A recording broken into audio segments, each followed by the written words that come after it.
Hello everybody, this is Mithril Zenith, and welcome back to another Archanea Map Recap. This one should hopefully be quick. It's a map that's only in FE1 and FE11. It's the Wooden Cavalry, everyone's favorite spam 1 type of unit map.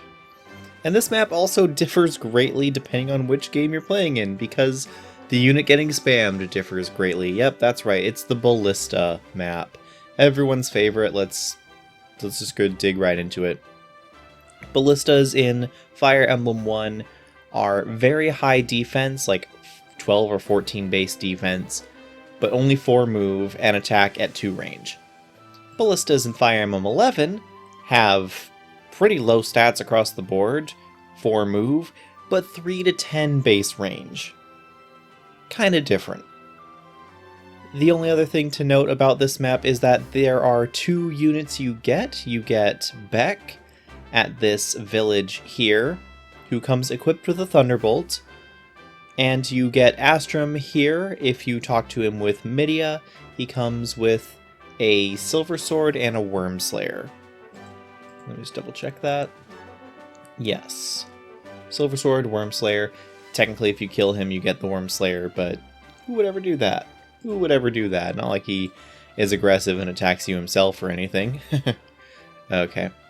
So, about getting Beck and him having the Thunderbolt, in Fire Emblem 11, it's pretty useful. You get him, he pops out, you can move him around and shoot down some of these closer ballistas. Okay. In Fire Emblem 1, you get him, and you can slowly move him like 1 tile at a time, because he takes like double penalty from forests.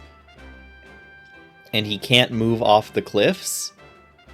So you basically can maybe lure out some of these ballistas to shoot with a Thunderbolt if they haven't already been dealt with before. So that's fun. Aside from that, you actually get a large number of units to deploy in both versions of the map. You have basically the same deployment. And then you have 2 houses, one that talks about the Thunderbolt being effective against ballistas, being the only effective weapon against ballistas in FE11. They make that clarification. And the other one just giving some lore about Grust and Archanea and General Camus and all that. The only other change here is that you have a whole back row of 5 ballistas in FE1, whereas you only have 2 in FE11, and I don't believe there are any reinforcements. Let me double check, but I'm quite sure there are not. Yeah, no reinforcements. So this is it. This is all you get. As far as monotype maps go, this is a strange one, because in Fire Emblem 1, their defense is very high enough that you will actually not be dealing that much damage with physical weapons. So it's a great opportunity to use mages or to use Levin swords. You'll probably have 1 or 2 at least by this point, and just to cut through. And so it really is kind of a tank test almost, in terms of you just have to outlast to push forward to get through it all, because while they don't deal a ton of damage and they're fairly inaccurate, they tank a lot of hits as well, and so they'll just be constantly wearing you down.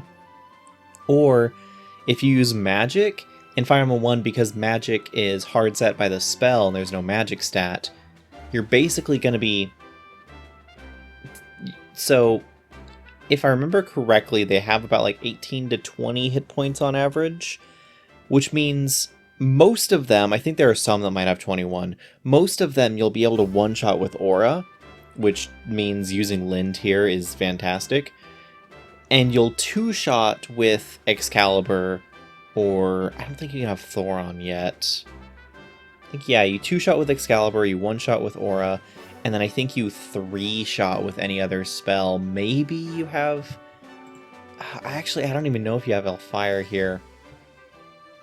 But yeah, it's pretty rough. It's pretty rough getting through all of these enemies. So yeah, unless you're critting, you're 3-shotting them. Or using Aura, which is... This is one map where Linde has great use. As for recruiting Astrum, it's really not that hard. Midia can make it in 2 turns, or 3 if she's back here in your deployment for some reason. And the boss is another Ballistician. He has the Pachyderm or Elephant gun, so he can hit pretty hard, but it's not that bad to take him out. You just have to worry about all the other Ballistas that will aggro once you get onto the boss. And then probably want to claim Jake before the thieves get to him. That's about it. As for getting through a web of 3 to 10 range Ballistas, that's far more annoying, especially on harder difficulties. It basically means there's enough... So there are a variety of Ballista weapon types in this game. There's Hoist Flame, which I think is just fairly accurate, decent damage. There's Thunderbolt, which is effective against other Ballistas. There's Stone Hoist, which is high damage but very low accuracy. And then there's Arrow Spate, which is decent damage, high accuracy, and flyer effectiveness. So I don't recall which enemies have what weapons. It's a pretty big mix. There's also a mix of enemy AI. Some of these Ballisticians will move no matter what. They'll just move from the start. Some of them will move only to attack you once you get into their range. Some of them won't move at all and will just attack you will just be stationary until you're in their range so they can attack you. Do I remember which ones are what? No! Because even when I look it up on the wiki, it doesn't exactly tell me exactly where it is. I could take a lot of time and pinpoint them and single them out, but yeah, that's not going to happen. It looks like most of them have Arrow Spate or Stone Hoist. It's about 50-50, and like 1 or 2 of them have Hoist Flame. And one of them has Hoist Flame, one of them has Thunderbolt. Like 4 of them have Stone Hoist. 3 or 4 of them have Arrow Spate.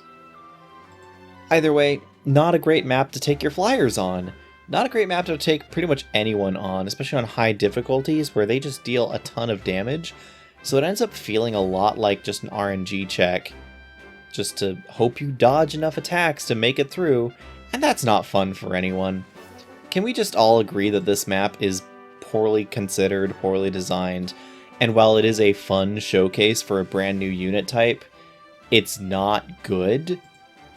And I don't even necessarily know how to make the map like this better. Because, like, okay, Fire Emblem 1, it's boring. It's just a boring slog. But Fire Emblem 11... Fire Emblem 3, they just cut the map, and I think that's probably for the best. Fire Emblem 11, it's an RNG fest. You're just rolling, hoping you dodge everything. Makes you feel like you're in Anne or Londo, but the dodges are not exactly under your control. I guess you could, like, move through the forest slowly, but that is so slow. What you really want to do is just be dashing in to get into their minimum range and then not have to worry about it.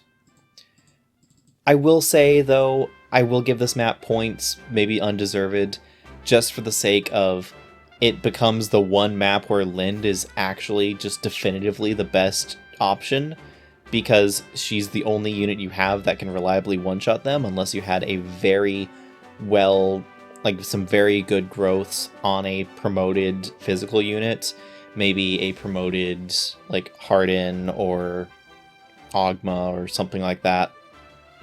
Or maybe, like, this is the time where you bring out Barst's Devil Axe and go to town with that. So, in terms of encouraging you to use very high power weapons, I think the Ballistician design and this heavy-handed way of using it, like, you get points for that, but only just. Also, this armory, in FE1 it sells... In Fire Emblem 11, it sells steel weapons. In FE1, it sells steel swords, rapiers, and silver lances, so... yeah, not much else to say about this map. You can do better. You can really just do better. Once again, thank you so much for watching, and thank you to all the channel members who have continued to support going forward. I have more ideas in the pipeline for what videos I want to do, but those had to be on hold because real life got in the way, as it does. Luckily, I have this series where I can just throw in an episode and it's just fine. So thank you to Royal Laguzguard members, The Forgotten L and Mini Rop. Thank you so much. And to the Goose Guard members as well: C2 Peekly, Enigmatic Mr. L, Mad Moke, Bro Duderman, Kumi, Miss Mesmerism, Drumstep913, Relaz6, and Merlinin. Thank you all so much for supporting the channel directly, and until next time, this is Mithril Zenith signing out.